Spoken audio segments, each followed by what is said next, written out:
Senator and former Republican presidential nominee John McCAIN. Senator, good morning. Good morning, Harry. Finance reform bill, dead, alive, comatose? How would you describe it? I'd say alive. I think that there's been significant progress made. I think there's more progress that needs to be made. There's a lot of complexities here. A lot of members, frankly, don't understand all aspects of the bill, but I think there is a common desire to achieve a goal here. In the end, will Americans, if this gets passed, in the end, will Americans be immune from the same kind of cataclysm that almost took the country off the economic edge 2 years ago?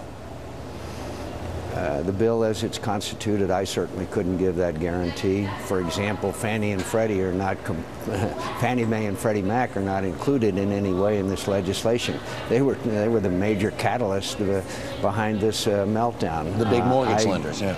Exactly. I'm very worried about the fact that these financial institutions that are big have gotten bigger. So there's a lot of concern here, but I think there is a good faith effort being made to reach an agreement. Yeah. One of the things that was talked about was this whole notion of too big to fail.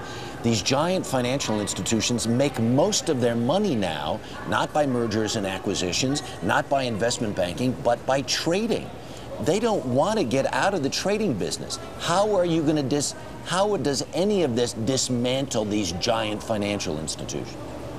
Well, I think that there's regulations over so-called derivatives and there's other measures, but what bothers me is that why don't we just, as and Senator Cantwell and I have recommended, just go back to the point where banks that do the traditional banking things, making loans to people so they can buy their homes and all of that, just make them separate from these financial institutions, as we'll find out today in the hearing with Mr. Blankfein, that they do a lot of other things. In fact, there is compelling evidence, as was just reported, that the kind of activity that Goldman was in hastened and deepened the crisis. Yeah.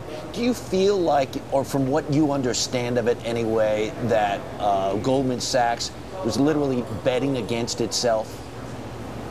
I don't think they were betting against themselves. I think they were trying to hedge their bets the same way if you go to Las Vegas to the sports book and the sports book balances the bets, but it had the effect of worsening and deepening the housing crisis, in my view. I want to talk about immigration reform. Your state, your governor just signed into law a very tough immigration reform bill, which basically makes it illegal for you to be in the state without some sort of documentation.